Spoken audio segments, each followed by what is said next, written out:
I was not ready to graduate. Like, I wanted a trainer there still telling me what to do.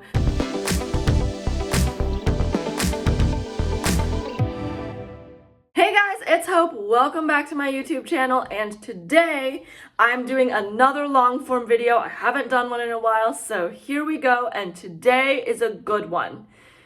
I'm going to be talking about tips for going through guide dog training, almost like a little survival guide, because if you know that class can be very stressful. It can be very difficult. It can be stressful. It can be hard.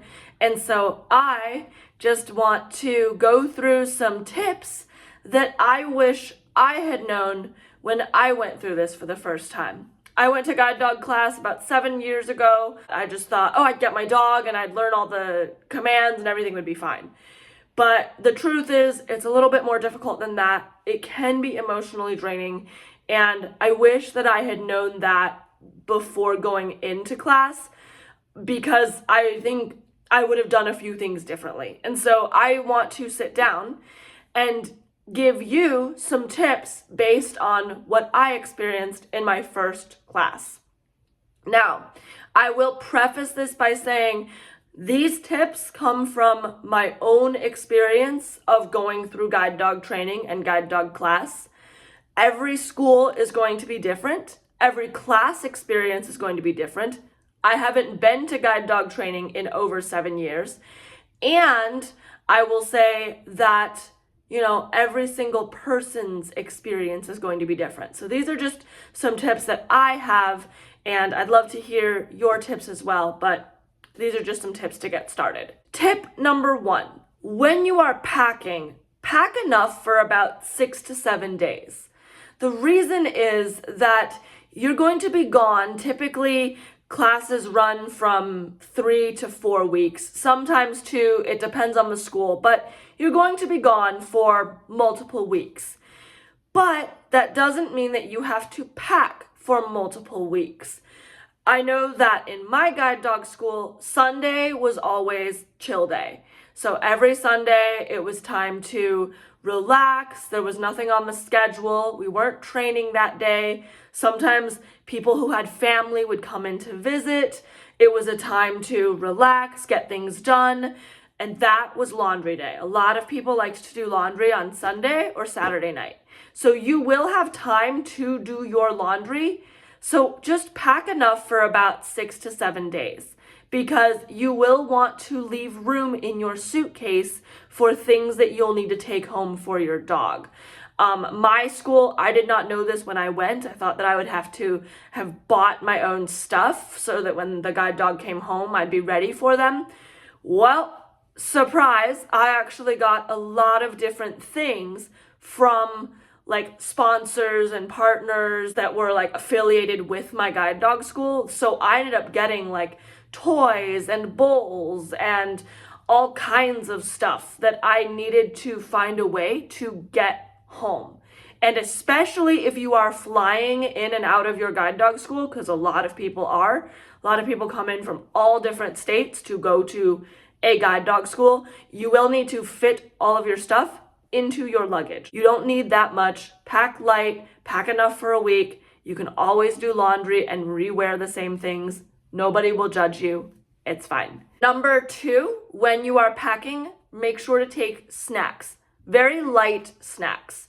I did not know this, but when you are stressed, sometimes your body likes to revolt. So that meant for me that when I was in guide dog training, I tried eating breakfast, like a solid breakfast, for a couple of days, because our schedule was that breakfast was at 6:30 and then the next meal wasn't until noon, whether it was going to be at campus or out in the training field. We wouldn't eat for several hours later. And so that meant that if I didn't eat a good breakfast, I wouldn't be able to eat anything until lunch. So at breakfast, I tried to eat a good, healthy meal. I tried to eat bacon and eggs, but my stomach was not into it. I think I was experiencing some allergies, and then I was just also experiencing a lot of stress, which can create butterflies in your stomach and it doesn't feel great. And so the only thing that I could actually eat was blueberries. So every morning I had a bowl of blueberries, and then I had to wait until noon for lunch. So if you're anything like me, take some snacks, cheese sticks, granola bars, something light that you can just take, pack in your suitcase, and then especially if your dorm room that you're going into has a mini fridge, a lot of guide dog schools have a lot of amenities in the room. So if you know that your guide dog school has mini fridges and stuff like that, take a couple of different things that you know can travel safely in the airport for a couple hours that you can like stick into your mini fridge when you get to campus. That will save you so much, because when you've just eaten a bowl of blueberries in the morning and you're hungry by 9 a.m. and lunch isn't until noon, you can grab a cheese stick out of your fridge and quickly eat that. Tip number 3 is a really important tip. Have a good friend.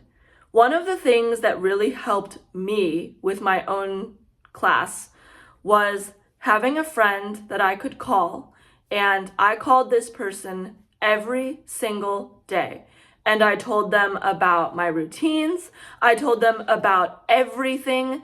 I shared with them all about class and what I was learning that day and what I was feeling and how I was doing and what they said in lecture and what all the different commands were and everything. And I had that person, and it was so helpful to me because, one, it validated all my feelings and I was able to talk to somebody who really understood it. This person had been to guide dog school and class several years before me, and so it was really helpful for me to talk to them about it. And 2, they were able to share some of their own struggles and mistakes because, you know, you are learning a new thing. You are learning a new way of navigation, mobility, orientation, all of that. And it is very, very different from the cane. The way that you trust the harness, the way that you follow the dog, the way that you have to basically completely just give over all of the responsibilities of your safety and navigation work to a guide dog is hard. And it takes time, and you will make mistakes, and that's okay. But being able to talk about it with somebody who gets it is super important. So if you have someone in your life who can be that mentor figure, who has been through class before, great. If not, just finding someone that you can talk to who will be willing to sit there with you while you unpack all of the day's lectures and emotions and trainings and failures and mistakes and wins and victories is a really, really good thing. And I really encourage you to do that. Number 4, and I cannot stress this enough, listen to your trainers. I'm giving you tips. You'll find things on the internet. You'll find people who do different things and handle their guide dogs differently and all of that. When you go to class, just block out all of that. Block out all of that noise. You have chosen this guide dog school for a reason. You have looked up everything that you need to know that's important to you about a guide dog school, and you have chosen this class. You have chosen this school for a reason. So when you walk into guide dog class, just forget everything that the internet tells you. Don't worry about that, and trust and listen to your trainers. They know what they're doing. They will help you. They will teach you everything that you need to know. Every school is different. Every school's methodology is different. There are some schools that are still using physical corrections. There are some schools that have switched over into more of that positive reinforcement mindset. Wherever you are, whatever school you are going to, you've chosen that school for a very good reason. Listen to your trainers. Let them guide you. Let them teach you. Let them correct you. These dogs have been raised and they have learned their trainer's approach to training. And so when you get that guide dog, your trainers will teach you that approach that that dog has known for a year and a half or more. and then you have to implement it the same way. So listen to your trainers above all. When you go to class, when you get that leash, your trainer is the final word. Tip number 5, be honest with your trainers. Looking back on my own guide dog class journey, I think one of the things that I did really well is I used that one-on-one time to ask really insightful questions about dog training, about my guide dog, about what I would do in particular scenarios when I got home. And that's a really, really good use of time with your guide dog trainer. But another equally important, and I would even argue it's more important, time of your guide dog trainer is sitting down and having those honest conversations. I was feeling overwhelmed. I was feeling stressed. Every mistake that I made, I thought it was going to break the bond between me and my dog. I thought I was going to break the working relationship. I thought that if I made a mistake on commands, that the whole work would just shatter. Like, these are real feelings that you have in class. And it is okay to go to your guide dog trainer with those feelings. I think for some reason, I saw this as just like a professional training environment. And so I didn't bring any of my feelings into the room. I just talked about the questions that I had and just like the objective things that I wanted to talk about in terms of my guide dog. But I really didn't realize that I could go to them with the honest truth of, I'm feeling overwhelmed. This is stressing me out. I don't know how to follow the harness. I feel like I'm using my usable vision too much. I feel like I'm compensating too much. Because as much as you can talk about it with your class and they will understand and they will get it, your trainers will be able to give you objective information and they will be able to reassure you. And it is okay to sit down and have those conversations with the trainer. And I wish that was something that I had learned before I went to class. And it's definitely something I'm going to take with me into my second class. Number 6, trust your trainers. And by this, what I mean is when we were at the very end of class and we'd gone through the 3 weeks, I was not ready to graduate. Like, I wanted a trainer there still telling me what to do, still telling me how to train and how to command him and what commands to use. Like, I did not feel like I was ready to go out into the real world and do this on my own without a trainer helping me, supporting me, being behind me, showing me the ropes more. And the truth of the matter is, your guide dog trainers will graduate you because they think that you are ready, because they've seen progress in your class, because they know. And so I think it is so important to trust your trainers. If your trainers think you're ready to graduate, you're ready to graduate. And you will have support from the guide dog school still. They're not just launching you off into the world alone. They are giving you supports along the way. And the other thing is, again, they graduate you because they think that you are ready. And it's okay to trust their judgment, even when you don't feel like you're ready to enter the world with your new guide dog. That's okay. That's okay. But know that they think you're ready, and that's enough.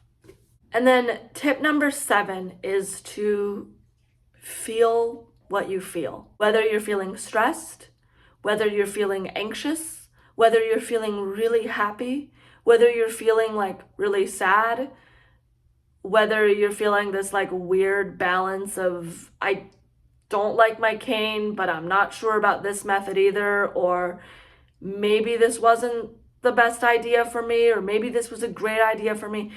Whatever you are feeling, it is okay to feel. I know for the first little bit of time, before I even met Leader, before I even went to class, there were several times where I questioned whether I was making the right decision, whether I was allowed to get a guide dog because I had so much usable vision, whether it would be better if I dropped out and let someone who was, more blind than me have a guide dog, whether it was okay. Like, I had so many questions, I had so many thoughts, and those are all very valid feelings for me to have. And then in class, I had a lot of feelings around stress and anxiety, and what if I get this wrong, and I don't want to break this bond, and what if they send me home early, and what if I had all these thoughts running through my mind as well. And that's okay too. And then when I got home and was like, I have to make all these decisions by myself, and this is scary, and this is hard, and I don't know exactly what I'm doing, but I'm trying. That's okay too. Whatever you are feeling, it's okay for you to have those feelings.